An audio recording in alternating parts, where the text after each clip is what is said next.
My ex-boyfriend nearly murdered me over my nose. You know when you can tell a guy is struggling to keep eye contact with you, as if your cleavage has a gravitational pull? For my ex-boyfriend, it was my nose. I never liked the idea of dating apps. They felt superficial and I couldn't see myself getting to know somebody online. But I got tired of the faces around me and desperation soon set in, so I downloaded one. At first, I just found it fun to swipe on people, but then I came across a guy who caught my eye. Short, fluffy brown hair, round glasses, and a soft smile had my attention. We'll call him Danny. Danny was close to my age, only about a year or two older, and we had similar interests. His bio had some cheesy hook line, something like, "I'm looking for my dream girl, could that be you?" Most girls would have dry heaved and swiped left, but I found it stupidly charming, so I swiped right. I thought I'd be ignored or have to wait to see if he swiped back, but it immediately said we matched. And then suddenly he was typing. It was all happening so fast. "Hey." "Hi." From there, it was wincing small talk that I wouldn't drag you through, but we eventually broke the ice and got into a flow of conversation. He was so passionate about the things he loved, it warmed my heart.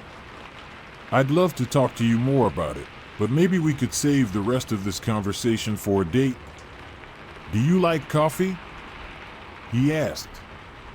I was stunned for a moment, as if getting asked out on a date on a dating app was shocking.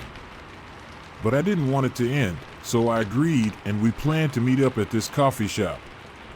For once, I was feeling optimistic about my dating life. When I got to the coffee shop, I realized I got there before him. I was on time, so I hoped he was just running late. I bit my lip and tapped the table as I anxiously waited, the growing worry of being stood up growing inside me. But that was quickly squashed as I heard the bell above the door ring. I turned and saw him walk in, his gaze scanning the room. His brows raised a bit when I caught his eye, a soft smile on his face. I smiled back, watching as he approached. "I am so sorry I'm late. My cat fucking puked on my rug." Of all places. "No, don't worry about it," I chuckled. "Is it okay?" "Yeah, I think he just ate something off the floor. But enough about that." "Hi," he sighed with relief. "Hi." We kinda just smiled at each other for a moment, our eyes locked. Until I realized they weren't. My eyes were on his, but he was staring at my nose. "Do you want me to go up and order, or dash no, you stay here. I'll be right back." I began digging through my purse before he left. I should have exact cash. "I'll pay, don't worry about it." I looked up at him. "No, please, let me pay for my drink. I'm serious, it's okay. Let me treat you." In this moment, I could hear my friend screaming, "Let somebody do something fucking nice for you," so I set my pride aside. "Thank you," I smiled warmly. "Don't sweat it." "What do you want?" he smirked back. He practically needed to write down my order on a scroll. It's ridiculously long. I know it had only been about 5 minutes, but it already felt too good to be true. My dating history wasn't pretty, so my brain treated this like a marriage proposal. Avoiding embarrassment, I shook the yearning look off my face as he walked back. "Here's your concoction," he teased. "And what did you get?" "I like it black." My face scrunched in disgust. "What? It's so bitter." "It's natural." "Sure," I chuckled. We sipped our coffees as we continued our conversation from last time, as promised. But when I was talking, I caught him doing it again. He was ogling my nose. For some backstory, it was broken and never properly fixed, so I have a bit of a bump, but it just looks like I have a genetically bumpy nose bridge, and it's nothing special to be stared at for minutes on end. Do I have a booger or something? His brows raised, blood rushing to his face. Oh, I'm sorry, I didn't mean to, it's just noticeable dash. I'm fucking this up so badly, aren't I? Not enough that I can't try and save it, I mumbled to myself. I'm sorry. It's fine. It's a bit of a story. He raised a curious brow.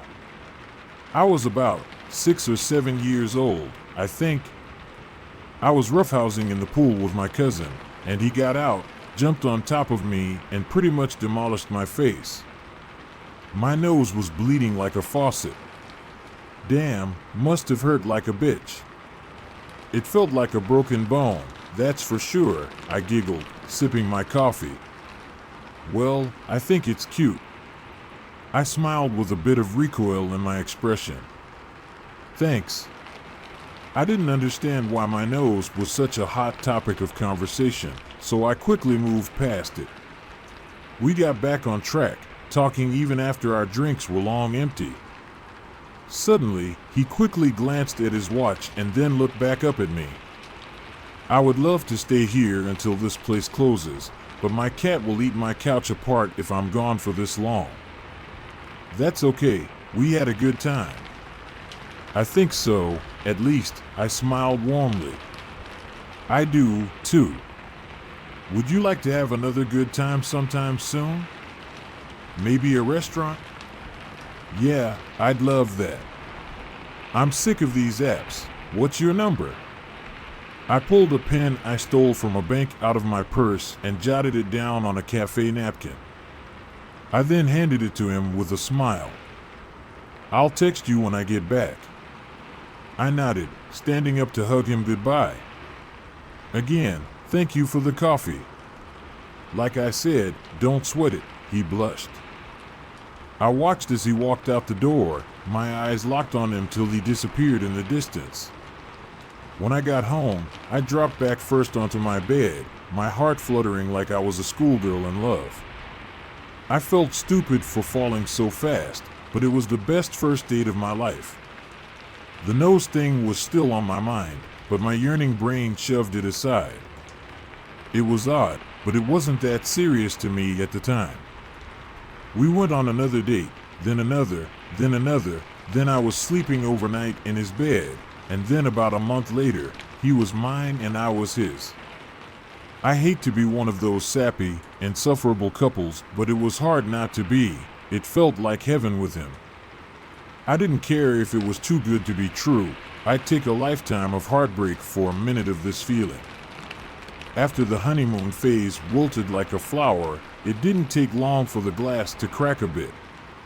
Nothing worth breaking up over, but things you learn that make you realize how much you don't know somebody until you know them. One morning, we woke up facing each other, soft smiles stretching on our faces as we first saw each other through blurry vision. Until I realized that, once again, he wasn't looking at me, he was looking at my fucking nose. My smile quickly fell as I glanced away uncomfortably as he began looking me in the eye with concern. What? Is everything okay? Why do you look at me like that? What? Like what? My nose.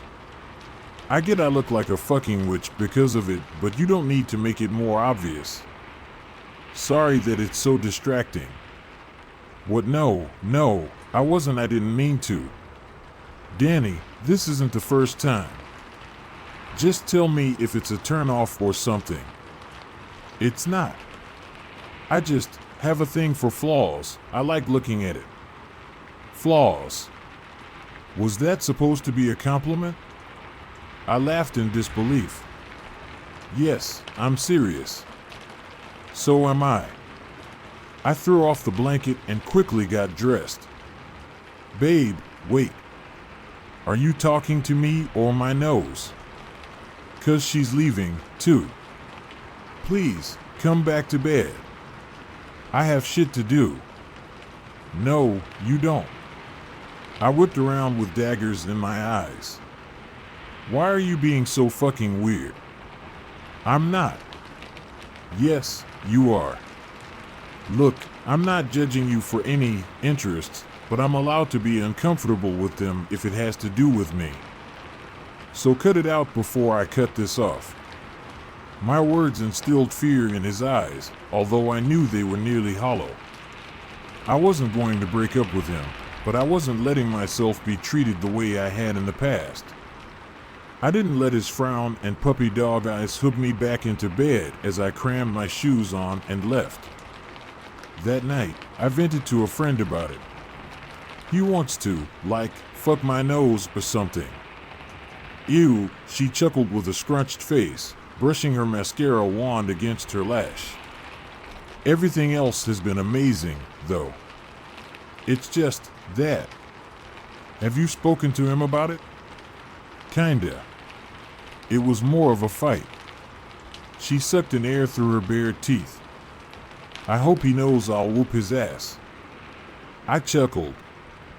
But seriously, he sounds like a great guy. Just set some boundaries. Let him know he can't come in your nose while you sneeze or something. Thanks for that image, Jess, I recoiled with a cringed smile. Wait a fucking minute. She turned around and screamed. Sorry, Mark is honking like a maniac. It's okay, don't let me hold you up. She puckered her lips, checking her makeup before standing up with her phone. All right, gotta run. Love you. Love you, and thanks. Of course, anytime. Bye. Bye. I dropped my phone on my lap and sighed deeply as I dazed off. This kink of his wasn't a deal breaker, but I needed to draw a line. Later that night, I rang his doorbell, planning what to say in my head as I waited at the door. His eyes widened a bit when he opened it, his tongue tied for a moment. Hey, I squeezed out. Hi. Can we talk? Why, yeah. Come in. I awkwardly stepped inside, my eyes darting toward the faded puke stain on the rug. I pursed my lips and swallowed roughly before I turned to him. I love you, and I need you to respect my boundaries. I'm not trying to shame you for anything, but it's just not my thing, okay? Why are you making me out to be some fetishist? Am I not allowed to appreciate every part of you? It's not every part of me when it's just my nose. You don't even look me in the fucking eye most of the time. I'm sorry, but it's weird. It's fucking weird. Look, if you're insecure, don't.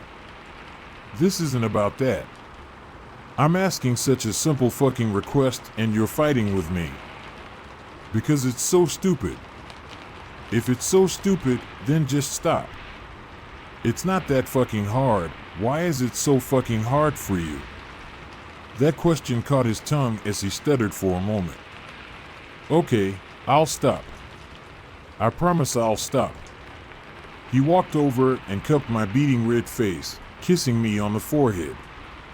And I love you, too, he smiled weakly as he pulled away. But he was doing it again, or at least trying not to.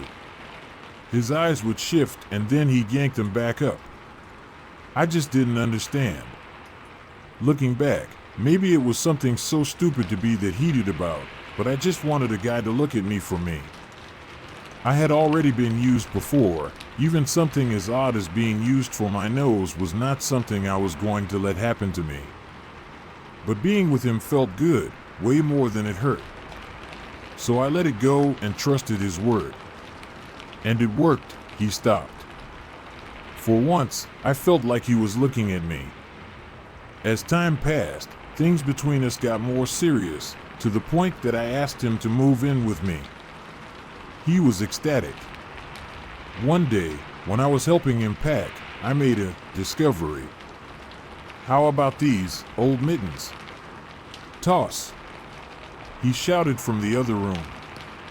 He was cleaning out the bathroom as I dealt with his bedroom. As I dug through a drawer, I found a diary buried underneath. I'm not a nosy person, no pun intended, but I felt like I had to do some digging and maybe find something embarrassing to tease him about. But when I opened it, each page flip only made me more unnerved.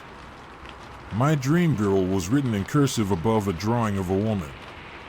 It was very detailed, yet fuzzy at the same time, like he couldn't get it just right. When I flipped the page, it was another drawing of her, Messier this time, though. Where did you go, Leah? Where can I find you? Other than in my wildest dreams? My brows furrowed as I flipped to another page. This one was covered in multiple attempts at drawing facial features and limbs, scribbles all over the page. Why are you fading? I can't see you. Why can't I see you? I need to see you. I need to. Why did you leave? Come back, please. Did you finish in there? He shouted. My head whipped towards the door, my throat knotted. Almost. Just trying to make it all fit. Do you need help? No. No, I'm good. Thanks, though. I turned back to the diary, scanning the pages with my gaze. Then, I noticed the attempts at drawing a nose. It looked exactly like mine, and I mean to AT, tears welled in my eyes as I realized I was a fucking rebound for whoever Leah was, and he was very clearly not over her and maybe even obsessed. Did you make it all fit?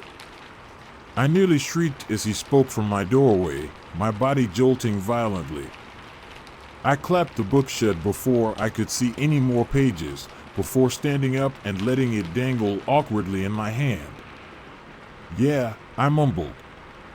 We stared at each other for a moment, one of the few times he looked me in the eye, except this time it was out of fear. What you got there?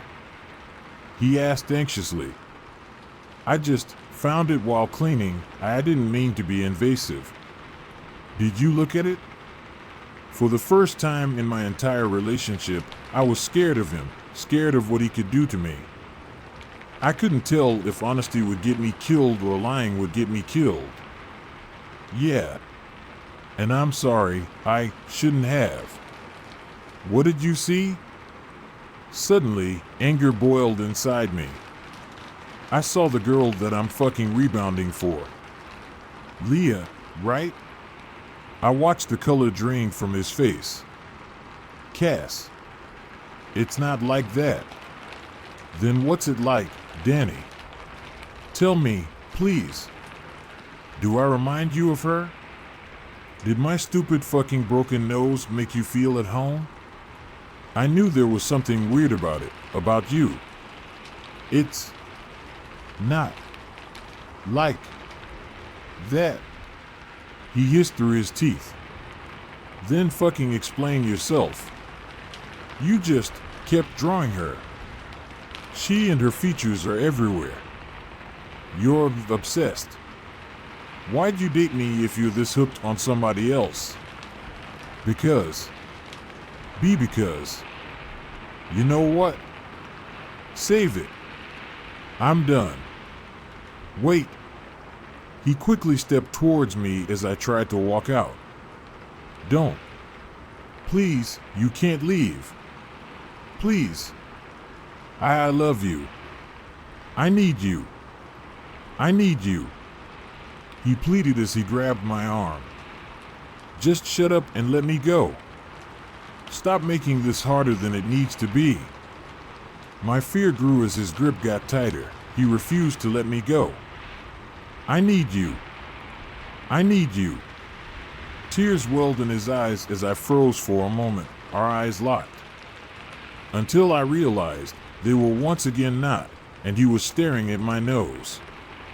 What the fuck is wrong with you? Who are you? Please. Danny. Let me go. Please. You can't go. Danny, please, let go. His grip somehow got even tighter as tears streamed down his face, so I rushed forward and kneed him in the crotch. His grip instantly loosened as his eyes crossed, falling to the ground as he groaned in pain. "Stay the fuck away from me or I'm calling the police."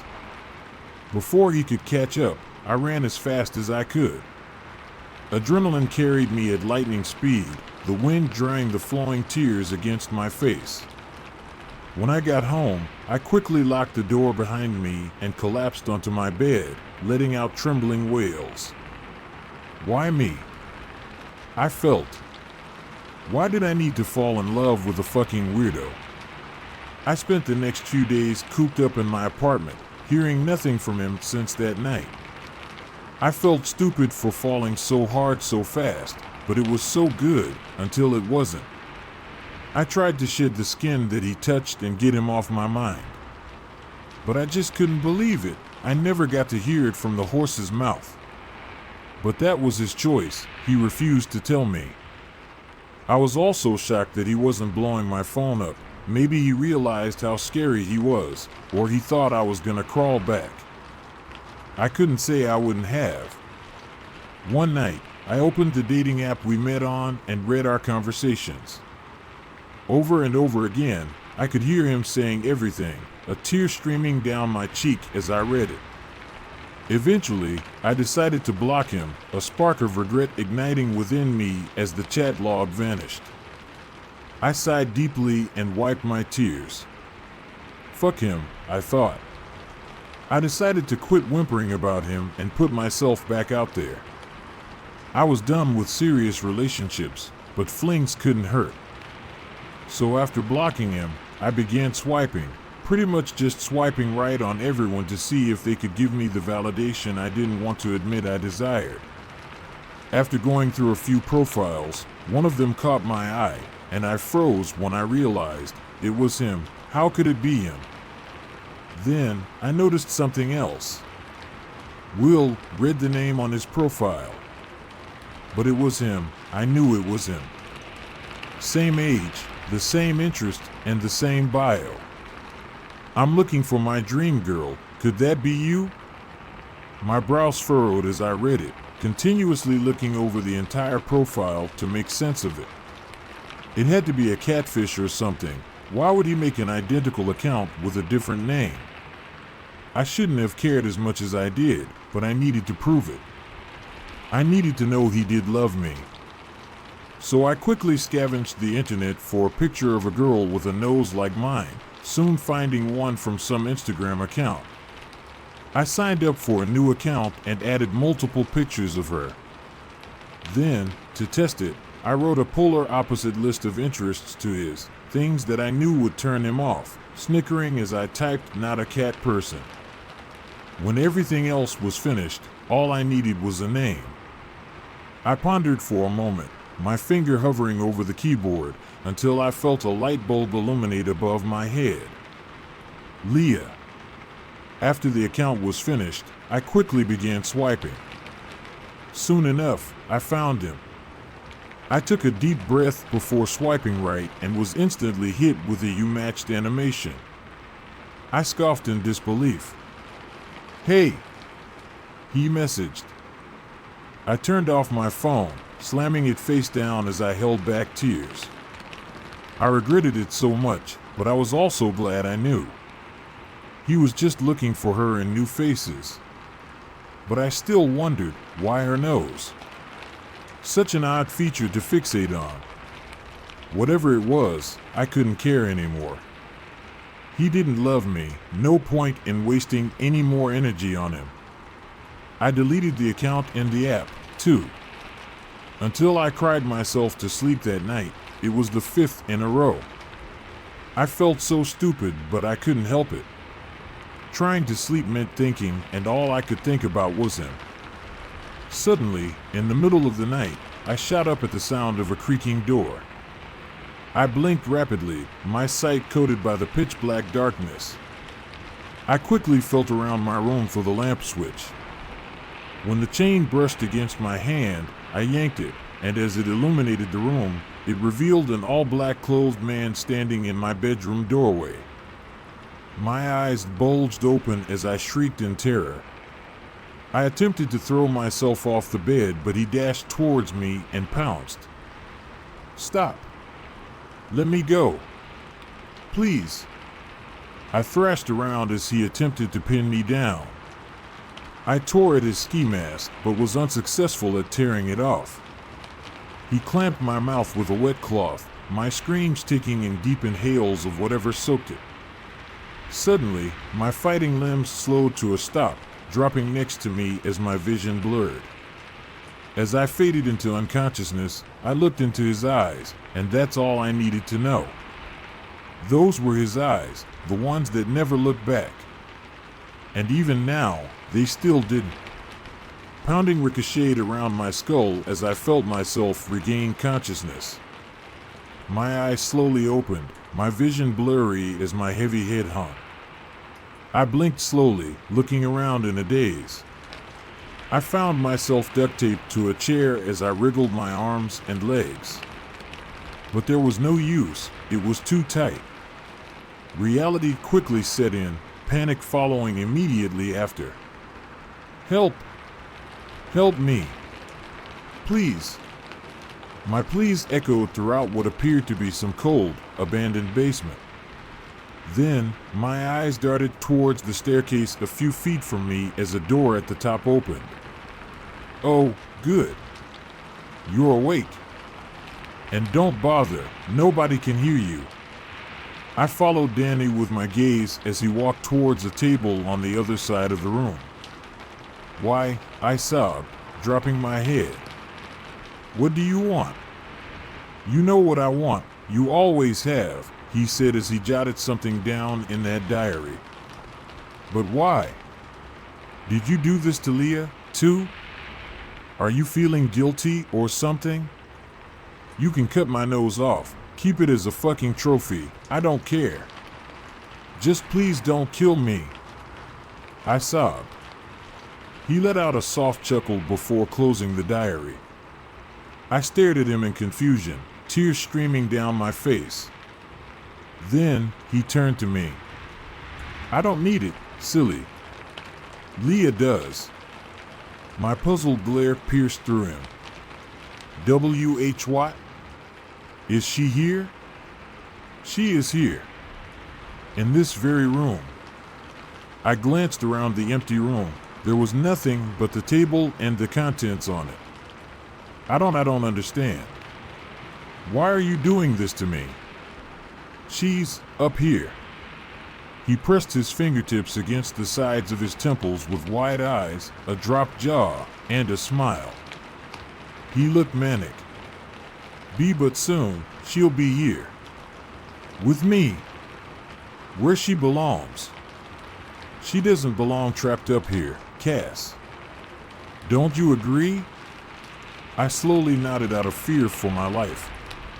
I'll never forget the first time that I met her, the first time I dreamed of her.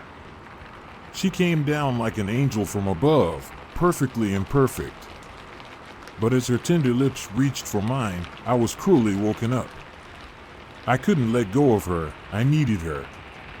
And she's almost here. Thanks to you, she will be here. Then, in that moment, it all clicked. Leah wasn't real, she never was. She was his dream girl. But why take my nose? What was he going to gain? You're fucking insane. Why are you telling me all of this? The insane smile fell from his face as he turned to me with daggered eyes. I swallowed roughly as he glared at me. Because you won't live to repeat it.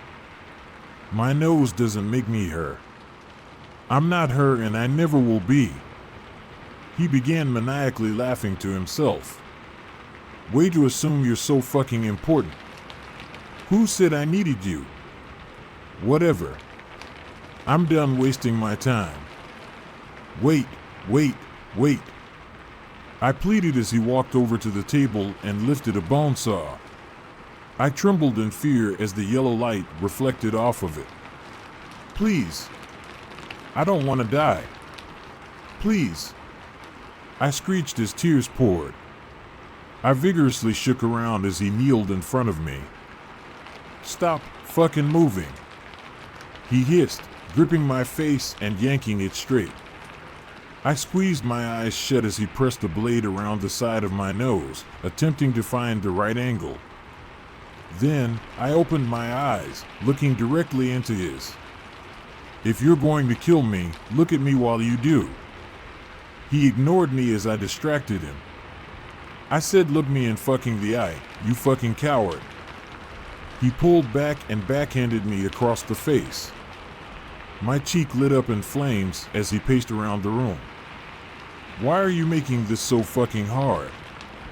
I winced as he screamed in my face, his spit splashing against my stinging cheek. "I'm not making this hard, you are. I know you can't do it. You can't fucking look at me and do it. You never could. You can't tell me those months meant nothing to you, that I wasn't more than just a piece of your delusion. Admit it. Fucking admit it. Shut up. Shut up. Shut up." He pounded his fist against his head as he broke out into a full-blown tantrum. I couldn't tell if I was about to break him or make him decapitate me instead. Then, he began storming up the stairs, the old wood bending beneath his pounding steps. I winced as he slammed the door behind him, his stampeding movements right above me. I could hear him talking, rambling about something I couldn't make out. But I didn't have time to waste deciphering it. I needed to get the fuck out. I first attempted to break each cuff, but the force alone wasn't enough. I needed something sharp. Then, I had an idea. I leaned towards my left wrist, my muscles straining as I attempted to get my mouth to the tape. I held in groans as my body ached and begged me to stop, but it was my only chance. I opened my mouth and attempted to hook my bottom canine under the tape. My eyes darted back and forth between the tape and the door as I prayed he'd stay up there to give me enough time. I choked down and groaned as I continuously plucked at the tape with my tooth. Then, after getting it just far enough, I tore away as hard as possible, leaving a tear in it. A smile of hope stretched across my face as I quickly pulled back to regain strength before reaching down again. Then, I began using my front teeth to tear the gap open wider. I could only get it so far, and the rest relied on my strength. I glanced at the door again, hearing his pace and ramble upstairs. After drawing a deep breath, I began lifting my wrist with all my might. My skin turned white as the pressure blocked any blood flow, but it was working. Adrenaline coursed through me as the duct tape slowly split. I began drawing in rapid breaths as it finally snapped, laughing to myself in disbelief that it worked. Then, I quickly undid the other cuff, and then the tape around my ankles. When I stood up, I nearly collapsed to the ground as my weak knees buckled beneath me. I needed to make as little noise as possible, so I slowly stood on my wobbling legs and tiptoed around. I checked the table, but there were no other surgical tools. Fuck. I was free, but I had no defense. I couldn't rush a man with a bone saw. I then considered pretending to still be trapped and catching him by surprise, but it was too risky. Time was ticking and I needed a plan. Then, I looked over at the staircase. It was wooden, one of those that has gaps in between each step. Suddenly, I had a plan. I quickly made my way under the staircase, crouching in the dark. Mere minutes later, he finally opened the door. I raised my hands, my heart pounding in my ears as I attempted to control my breath. "You know, Cass, you almost got me." I could tell he realized I was gone. That's when he began running down the steps, right into my trap. When his leg was within arm's reach, I grabbed his ankle, causing him to trip and crash jaw first onto the staircase. I quickly ran out from underneath, and before he could get up, I dropped my foot onto his head, blood spraying across the concrete floor as the step below him snapped in half. I flew past him and up the stairs, nearly tripping over my own 2 feet. I threw the door open and slammed it behind me, locking it with a shaking hand. My wide eyes darted around the room. It seemed to be an abandoned house. As I ran around in search of the exit, I entered what appeared to be what was once a kitchen. It was then that I realized who he was talking to and what his plan was. I glared in horror at the body that lay across a rotting dinner table. It was Leah, or what was going to be her. Rotting severed arms, legs, hands, and a head were sewn to a gray torso. Her head and face were everything he had drawn. Her lips, hair, eyes, and ears were all sewn and stapled on. The only thing missing was a nose. Then, the terror truly set in. I was the final puzzle piece to this Frankenstein's monster. Suddenly, I jolted as he began banging against the basement door. "Cassie, please. I need her. I need her," he cried as he gargled on blood and broken teeth. I continued running around the house, soon finding a doorless exit. As I ran out, I found myself in the middle of the woods. I could have been miles upon miles away, and I wouldn't even know it. Before he could find a way out of the basement, I began running for my life through the woods. I didn't know where I was going, but I hoped to find a road if I just kept running straight. I stumbled over the rocky terrain as I barely carried myself through the dizzying forest. Eventually, I stumbled out onto a road, my skin torn to ribbons from branches and rocks. My heart and lungs were ignited as I collapsed onto the pavement, my breath slowing. My eyelids grew heavy as I spotted an approaching car in the distance. "Help me! Help me," I mumbled, but in my head, my screams were as loud as sirens. As it got closer, they quickly halted to a stop and hopped out of the car. "Are you okay?" the man asked. My lips parted to speak, but nothing could come out. He quickly lifted me and draped me across the back seats of the car. As I lay, I slipped into unconsciousness. Soon after, I woke up and found myself in a hospital. It didn't take long for the memories to rush back to me, but I stretched a weak smile as I realized I escaped. I won. I wasn't very injured, just malnourished and overexerted, so I was out within a day. The first thing I did was report to the police, and I told them everything about dating him, his obsession with my nose, the diary, Leah, the kidnapping, the house, and the body. After searching through the woods, they found everything. He escaped through the woods, but only made it far enough to a sleazy motel. After his arrest, he practically spilled his guts and was tied to over a dozen murders where he dismembered girls' limbs, sliced off facial features, and harvested organs. All of it to recreate a woman he saw in his dreams. Analysis of his diary revealed his plans to attempt to bring Leah to life using some sort of black magic. After further investigation, the one major tie between them was that they had all spoken to him on dating apps, but he was under different aliases. Testifying in court broke me. He couldn't look me in the eye, but I couldn't either. I still couldn't believe that this was him, that he'd do this to me. When I was finally able to have a day at home without police questioning and court testimonies, I invited Jess over to keep me company. Jesus Christ, Cass.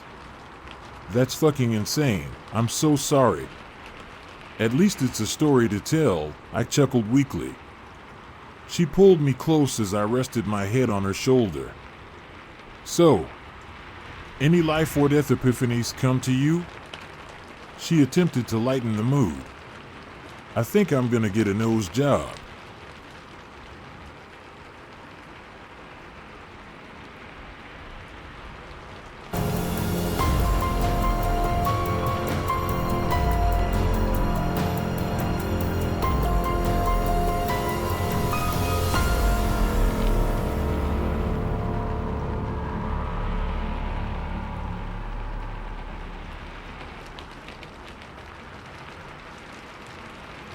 I had a nightmare about my ex tonight. I woke up at 2 a.m. from a nightmare about my ex. I have recurring nightmares about him every once in a while. There's a backstory I can explain after the dream, and I'm terrified for the reasons I will share later. It started with me going to a social group and talking to one girl. She asked for my contact information, and I found out that she knew him. I was curious and inquired. She talked about him in good light, but when I tried to chime in about her saying he was telling people I was crazy and had weird morning habits, she shut me down. Then I looked over and saw through the back of the class, his current or assumed to be ex now. I'll explain the backstory after this dream. The dream switched to me at work with my coworker. I'll call her Megan for this story purpose. Megan is known to not have a driver's license and every once in a while would have walked home before I worked there. But my other coworkers are like a close-knit community and refuse to let anyone walk home due to stalking and other dangerous situations that have occurred with staff in the past. In my dream, she was walking home on a dirt road for some reason, and a red car drove past her. There's dirt that clouds her after they drive by. From an outside perspective, I see my ex in a car with a few of his friends. They were the ones who drove past her with a cloud of smoke. They stopped to talk to her, and my dream cuts to us at my work asking where Megan is because she didn't show up for work. It could be from the true crime videos I've been watching lately, but I'm more worried about the meaning behind it. For some reason, my ex is there and I directly ask him where she is. He doesn't answer. Then my dream restarts completely to another location. I was asleep in my room when I felt my bedroom door was opening. My room layout in my apartment is the front door where the kitchen/living room connects, leading into the first bedroom, my mom's, then straight through her room is mine with a door that you can just kick open, don't even have to twist the knob to open it. There's no hallway, and if we were ever attacked, slim chances of making it out alive because our windows barely squeeze past our shoulder. Sometimes my dreams rely on the situation and replay it slightly differently, but the outcomes are always the same. Someone in the dark was standing there. I grabbed a multi-tool pocket knife that my current boyfriend has given me in case of emergencies or when it's handy. I told him to leave because I knew who it was. Usually, I'm aware when I have nightmares about him, it's always about him. I opened the knife to the small blade and started asking him why he was there and to go away. I even tried bargaining with him that if he killed me, it was okay because my life was already miserable enough. He would start to try and jab me, but it didn't. Then the dream restarts. He's at the door, opens it, and waits until I wake up. It's dark, I grab the knife, and then I try and reach the lights by the door. He stabs me, and it restarts again. The door opens, and it's dark, reach it open for the knife. This time open it behind my back and sneak my phone to press the power button 3 times to alarm the police and my contacts. He tried to stab me, and it restarted. Another time the same sequence, except it was him getting closer to me and I slid the phone under my bed so the phone recorded what I was saying. Another time the same thing, but it was on my nightstand and I had called the police to listen by using the 3 presses of the power button. The second last time, this one changed twice. My light was on and I saw a shadow from my bedroom window pass by. So I did what you are instructed to do during a code red, farthest from windows and the door from hiding in a corner of my small room. The door opens, and he walks towards me with his knife in hand. I think this is the end. I tried reasoning with him, telling him that he was acting like his exes before him in an abusive manner to me when we were dating. I'm afraid his anger burst. The dream moves forward and I try to move past him after he drops his knife. Then I realized he brought a friend with him most likely. For this purpose, I'll say his name is Adam. Adam waits over my mom's bed to try and grab me since it's right by my bedroom door. For one last time is the same outcome with this change, but instead of Adam hiding by my door, my closet was slightly ajar. I always close my closet because I'm a paranoid person as it is, so I knew something was off. The dream ends because I wake up to hear a girl talking and it sounds close to my house entrance. I panicked and woke up. My lights were left on from when I fell asleep after watching videos of reviews and a true crime about the Kennedy family.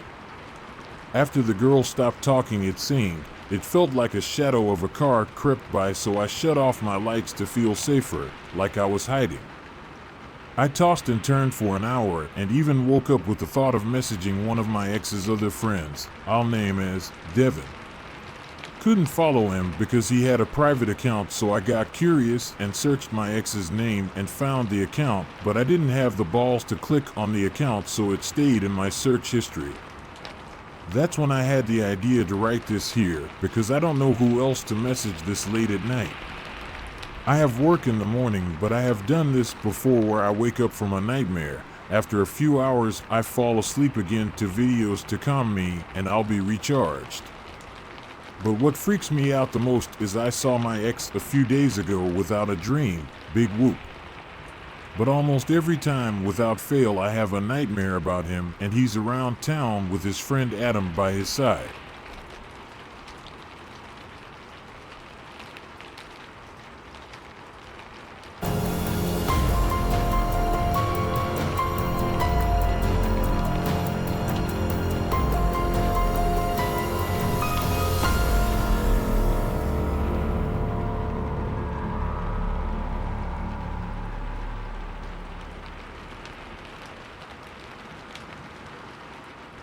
A true story about my stalking ex. I was a 17-year-old, very small, and petite girl at this time. My current boyfriend was twice my size and also weighed about 3 times more than me. We were in a small friend group with 2 other guys and did almost everything together. It was a fun time. One night we went out to town, bought some vodka and soft drinks, and just walked through the streets, having a good time.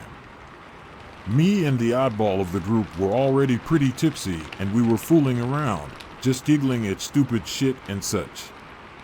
I recognized my boyfriend getting more and more pissed, so I let the other guys take the lead and walked up to him, quietly asking him what the matter was. In the next moment, I was pushed against a wall and couldn't breathe. My boyfriend's hands were around my throat and he brought his anger-stricken face close to my ear and whispered, "You are my property. Mine. Do you understand?" I was so shocked, I couldn't even respond. He then let go of me and caught up with the others and laughed this totally exaggerated, fake laugh. The following winter, I broke up with him. He was devastated, crying and screaming and telling me how he had thought about marrying me. I felt really bad for him at this point, but that would change soon. A week later, when I left the house to go to school, he was waiting for me outside. For your information, he lived at the other end of town and it was too early for any buses to drive to my location. He must have started walking at least 2 hours earlier. Then on St. Nicholas Day, as I was about to leave, I found a little black bag sitting in front of our door. It's a common tradition here around to stuff your kids' boots with chocolate or other stuff, so I thought my parents got something for me. When I asked them about it, they told me it wasn't from them, and when I looked inside there was a handwritten card inside, "Happy St. Nicholas Day, I still love you."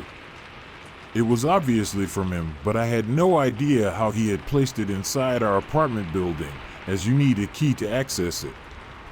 I thrashed the bag and told him later that they did not bring me any more gifts and to stop waiting for me at my house. He did stop doing those things and I felt relieved, thinking it was over. But it wasn't. Fast forward to January. My parents were out with a few friends and I was home alone. I was playing some games on my computer when my smartphone rang. It was my ex, and he was just asking about stuff for our upcoming exams and then hung up. Very weird and short conversation, I thought. About half an hour later, our house phone rang. It was him again. I asked him what he wanted, and he was just in this strangely forced, cheery mood again, talking about nothing in particular when paranoia hit me like a brick. He was checking if I was at home. I don't know how I came to this conclusion, but suddenly I felt all of the hairs on my body stand up and I thought I was being watched. I immediately hung up on him and started closing all the blinds to our windows. As I was checking the locks on our door, I took a look through the peephole, just to be sure, and there I saw it. The shadow of someone standing right next to our door, almost out of sight. Absolute panic started pouring into me, and then I heard the faintest sound of something scratching lightly at my door. Our cat did this if he wanted to be let in, but I knew this wasn't my cat. Nonetheless, I peeked through the hole again and called out my cat's name in the firmest voice I could muster. I watched as the shadow next to the door inched forward and my ex-boyfriend whispered meow while extending a hand and lightly scratching at the door. At this point, I was so stricken with terror that I didn't even feel the tears streaming down my face. My whole body felt limp and I was shaking uncontrollably. But with the overwhelming fear came something else, anger. Somehow I managed to walk inside the kitchen and grab the biggest knife I could find. With shaking hands, I positioned myself behind the door again, concentrating on this building rage inside me, and completely unleashed it, screaming, "I know it's you hiding outside, and I fucking swear if you put one foot inside my house I will get you like a fucking pig. Come and get me if you dare." Apparently, my shrieking voice was loud enough to wake my neighbors, because the next thing I saw was my neighbor's door opening and my ex booking it. A few seconds later, I heard a car driving off with screeching tires. When my parents got home, I told them what happened, and they immediately called my ex's parents, threatening to call the police on him if they ever saw him again. After this, I only saw him at school. He still managed to hack my gaming accounts and send me a virus that destroyed my PC, so yeah, that's that. But I never got intimidated by him again, as I always remembered that primal, burning rage I'd felt.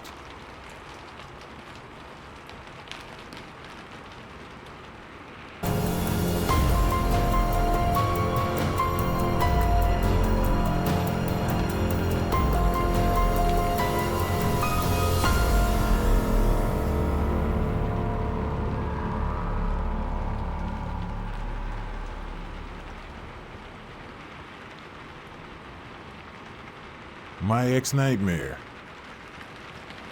My ex-girlfriend Abby is a witch, and I'm not being sarcastic about that. We dated for about a year. She was into witchcraft, dark arts, spells, and all sorts.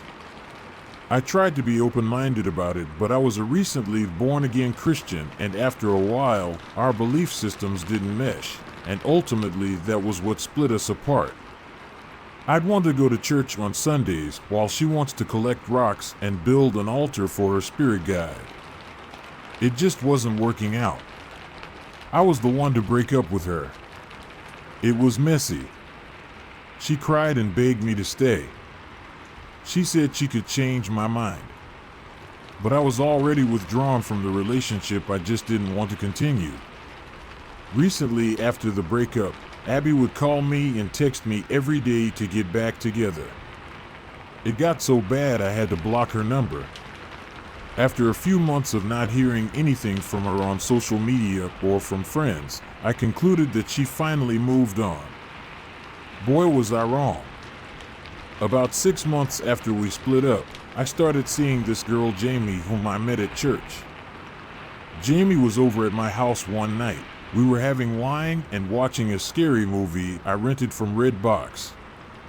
We weren't watching much of the movie when there was a loud knock at my door.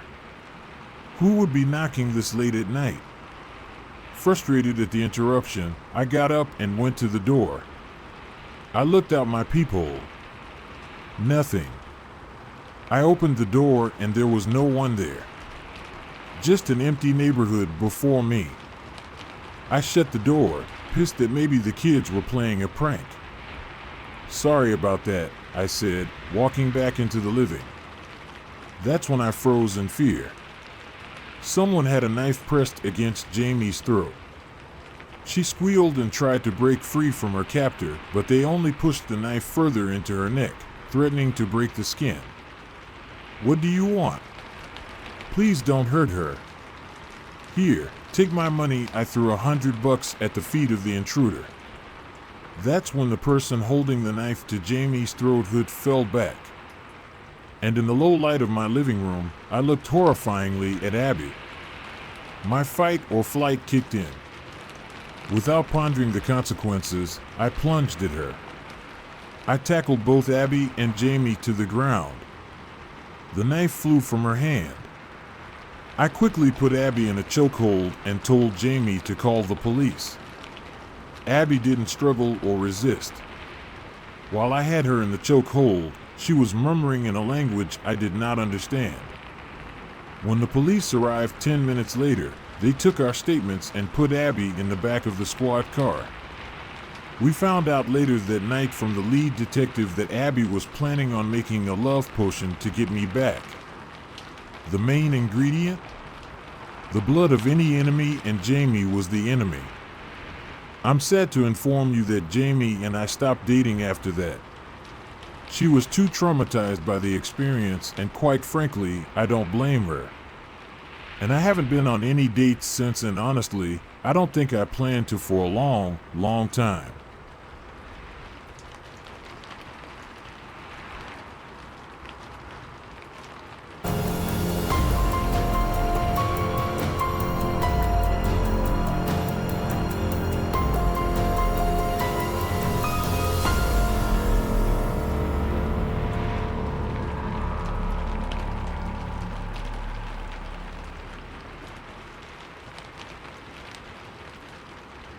My girlfriend's ex's jewelry. AITA? My girlfriend keeps wearing the jewelry her ex gave her, and it's driving me crazy. My girlfriend loves shiny things and jewelry. I understand lots of women do, and that's okay. They're supposed to dress up and attract a mate. I get it. She has actual heaps of sparkly objects, chains and earrings and rings and brooches, and she's always browsing and looking for more. Nothing too expensive, I'll give her that, and she does look lovely when she's all dressed up with something pretty dangling at her ears and neck and sparkling on her fingers. I also soon found out that the best way to make up with her after a fight was to pick up something sparkly for her. She can barely resist me once I gift her a nicely wrapped jewelry I've picked up for her at the mall. And I have to say, with one thing and another, we do have our fair share of quarrels, and so the pile of shinies I have given her is growing bigger. I have noticed, however, that she doesn't always wear the trinkets I give her. I understand our tastes may differ, and that's okay.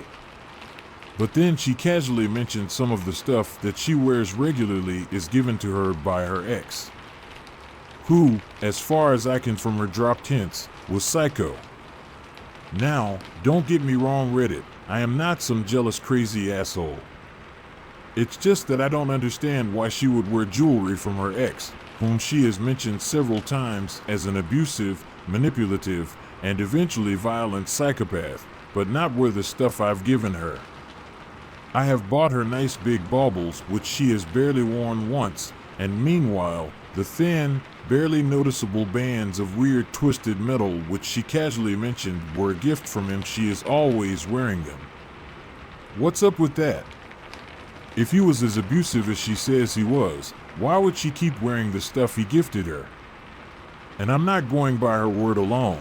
I'm a meticulous guy, and I've done my research. I've looked into this fella, and apparently, he is as bad as she says he was. Which makes it even worse.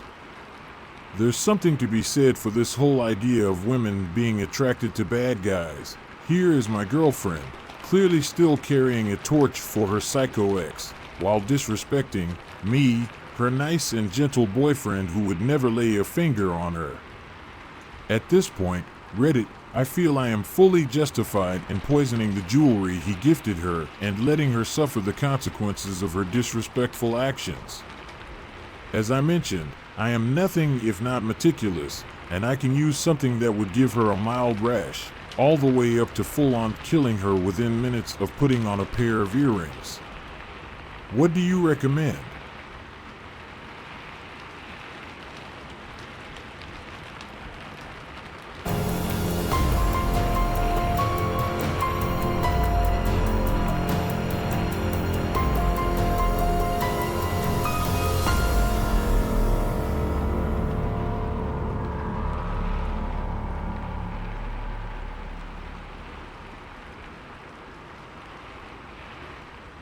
My friend's crazy ex.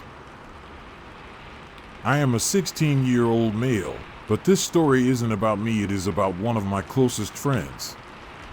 It was a Friday when this happened. She had recently broken up with her crazy ex-boyfriend. She was at home because she was sick when this happened. She told me she was just lying in bed on her phone when she heard it. It was a small bang. It sounded as if it was a rock hitting her window. Once that happened, she said she heard someone saying, "Hey, down here." She started freaking out. She didn't know who it could be, especially since school was in session, and she asked if everyone could just leave her alone since she had a bad headache. She went to her window to tell the person to go away, but she saw who it was and soon freaked out. It was her crazy ex-boyfriend. She moved since she broke up with him, so she thought, how did he even know I lived here? She opened the window. She said, "Please just go away," and his name, which I won't tell for privacy reasons. He didn't say anything after she said that. Instead, he listened and walked away. So she closed the window and closed her blinds, feeling a little uncomfortable. After this, she just turned on her TV instead of playing on her phone. She said at some point during the movie she put on, she fell asleep, but she soon woke up to glass shattering. She screamed, genuinely scared for a minute, but she noticed the TV still onto the movie she was watching and thought it must have been a noise in the movie. Then she turned the movie off to try and go back to sleep, feeling like her headache got worse because of the glass shattering, and then she heard the wood flooring creak. She said, "Mom," thinking it was her mom getting home from work, but then she heard the footsteps getting louder and faster. Then her door was busted open. It was her ex. She was confused. She thought he had left. She screamed again. Then her ex got on top of her and covered her mouth after he tried to take her clothes off. But her really friendly neighbor, hearing her scream, came over to see if she was okay. He started calling out her name, which made her ex let go and open her bedroom window, jump out, and run off. After she talked to the neighbor and told him what had just happened, he called the cops for her, and she called her mom. He got arrested for breaking in her house and attempting to do whatever he would have done with her clothes off. She is okay now on this very day because of a year of continuous therapy.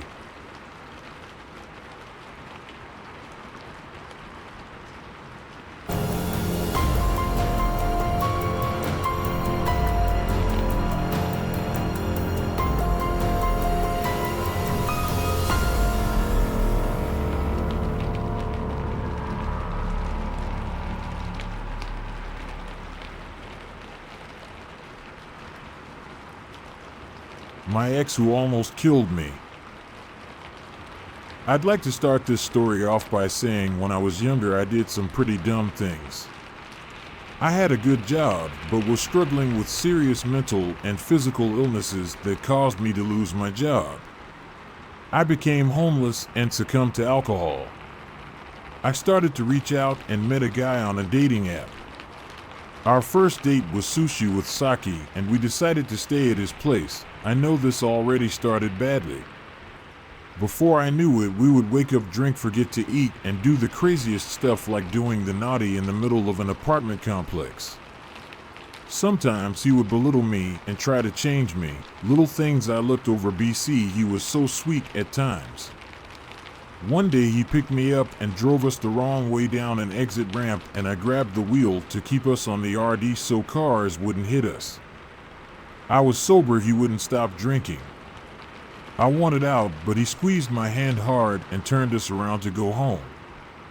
He said if I ever do that again he'd kill me. Then he smiled while making me open him another beer.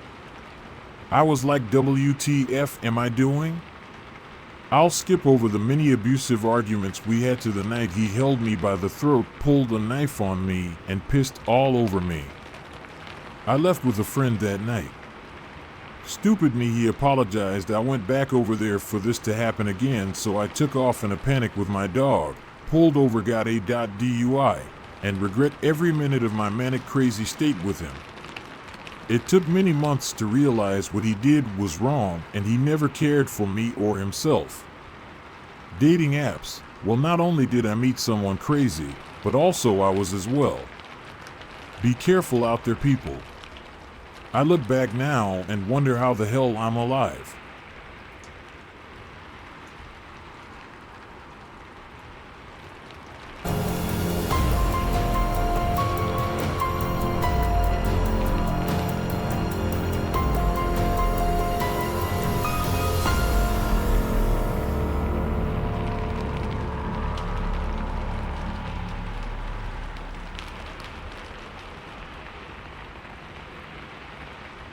I had a nightmare about my ex tonight, part 2. Already back with an update. I would have posted sooner about the events since it will be a shorter post, but I was so busy with midterms so I forgot about it completely. So what happened at work? Nothing. It was smooth sailing and I managed to stay awake for my shift despite the interrupted sleep. I got a few people who replied after I tried messaging them at 2 a.m. I told them my fears at the time and they tried comforting me. It's okay. He won't hurt you. You're just overthinking it. I've tried my best to keep calm, but I think until I move out of my town for school next year, my fears will be constant. I agree it was irrational, and I don't know if anyone can connect with what I've been going through. Overall, I was in a good mood on Saturday because I made plans the next day to go walk in a forest near the outskirts of town and enjoy some ice cream from a local shop. Honestly, Sunday was a great day with my group of friends. We bought ice cream, went on a trail, and made last-minute plans to go to a sushi place nearby. One of our friends had to go home early and didn't want to come along for dinner, so we dropped them off. After a long ride back from the forest trail and saying bye to one of our friends, we drove back into the core of town. We just made it to the intersection when I tuned out of the conversation to look at the crosswalk. My ex and Adam were crossing the road in front of us. Thank God there was a car in front of us and we were in the middle lane because they didn't see me. It was a small moment and I was a lot safer in a car anyways with people I could trust. This was just bizarre because it was another case where I saw both of them a day after my nightmare.